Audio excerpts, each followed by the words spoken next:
Welcome to the Pinellas Education Grant Tutorial. Each year, the Pinellas Education Foundation helps teachers find donors to fund their projects. Receiving a grant is easier than you might think. In this video, you will be taken through the grant process. I will show you how to apply for a grant, as well as how to increase your chances of getting a grant. I will also discuss recent changes to the grant process.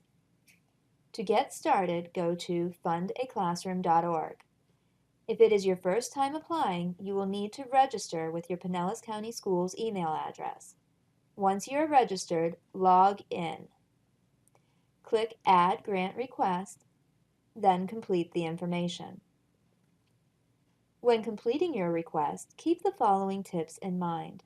Avoid acronyms and teacher lingo. Remember, the people reviewing your grant request are often from the business world.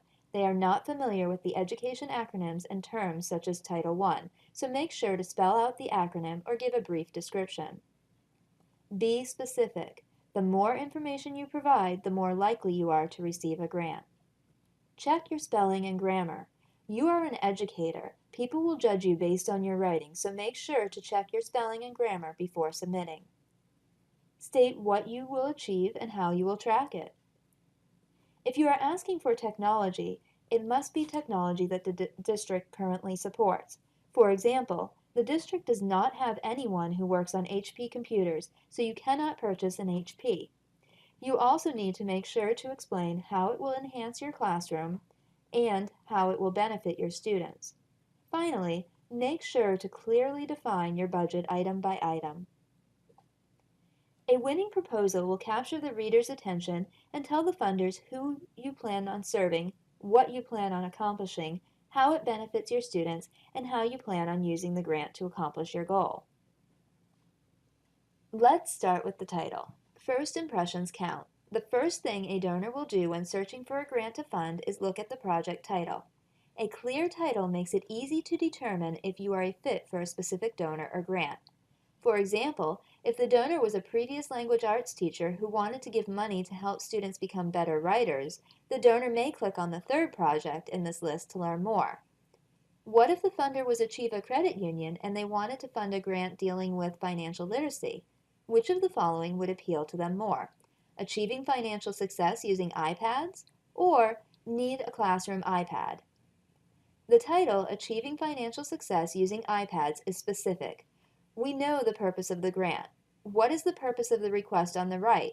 We don't know. It is too vague. In addition, the title on the left comes across as more professional as it is grammatically correct. The example on the right is not grammatically correct. Since this is a title, the word classroom should be capitalized, and technically iPad is a lowercase I with a capital P. I'm not saying that a grant wouldn't be funded because you didn't use correct grammar in the title, but if it continued throughout your proposal, it could impact the decision. So how can we make the teacher on the right's proposal better? Let's say the teacher on the right is an elementary school teacher and plans on using the iPads for reading. A better title would be iPads for Reading Literacy. Now we know why the grant is needed. What do you think of this goal? Do you think this proposal will be funded? In order to qualify for a grant, the goal needs to accomplish one of the following: increase student knowledge or academic performance, increase teacher knowledge or performance, engage students. Does this proposal achieve this? This proposal will not be funded because it does not meet the criteria. Now let's look at another goal. What do you think of this goal? Notice the key words engage and increasing. To increase your chances of getting a grant, make sure to use at least one of these key words in your goal. Which one of these projects are you most likely to fund? I will deliver instructions so that it will engage students into learning. Or, the funds will be used to purchase iPads. Students will work in teams to create a successful plan using various apps on the iPads. They will use a brainstorming app to plan out their business. Then they will come up with a product, determine the customer base, create marketing materials, and name the business. They will use Excel to analyze startup costs, product costs, selling price, and profit. They will then create a presentation of their business plan and present it to the class.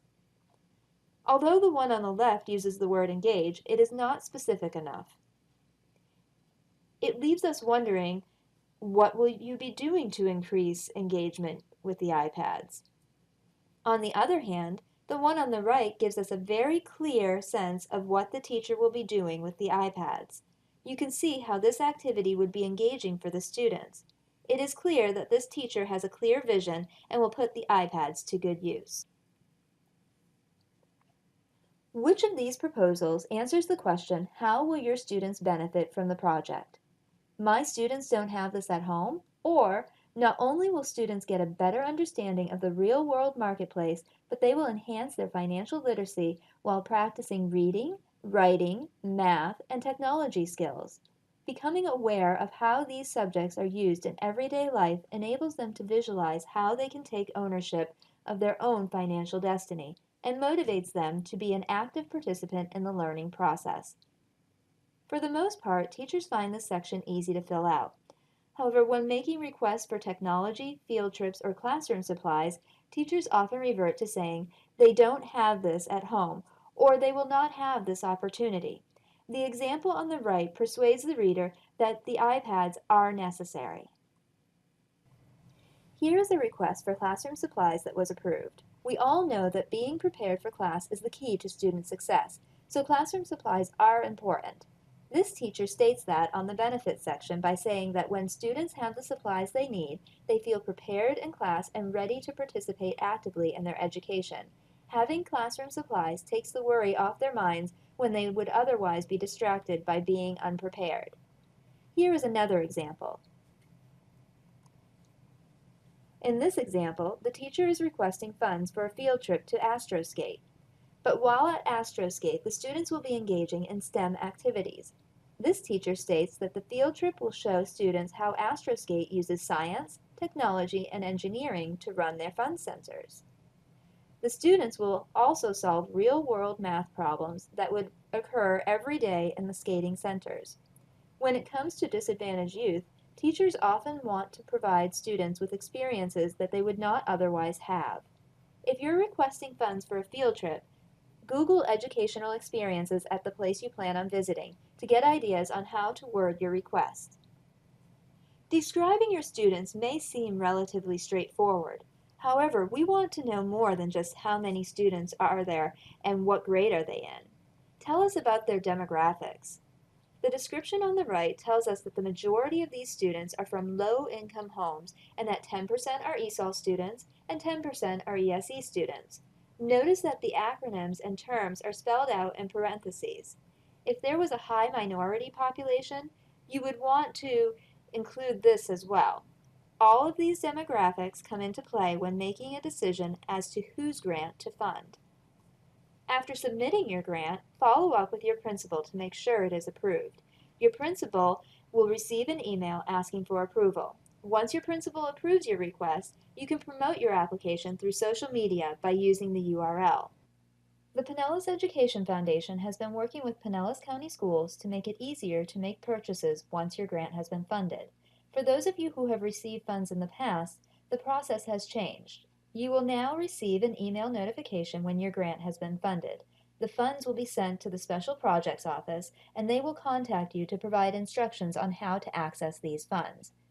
You can use your school's P-card to make purchases. However, please remember that technology purchases must be made with a purchase order and not your school's P-card. You will still contact us if you need to adjust your budget. You are also required to write a thank you note to donors and submit an impact report and final report. Hopefully this video has helped you understand the grant process better. Let's review the steps. Step 1. Complete the grant application. Go to fundaclassroom.org, log in and complete the application. Before submitting, check your grammar and spelling. After submitting, make sure that your principal approves it. Step 2. Get funding. There are 3 ways to receive funding. You can promote your grant application on social media, apply for special grant opportunities. The foundation sends email notifications when these opportunities become available, or an individual donor can also sponsor you. Typically, individual donors find you through the Fund a Classroom website or on social media.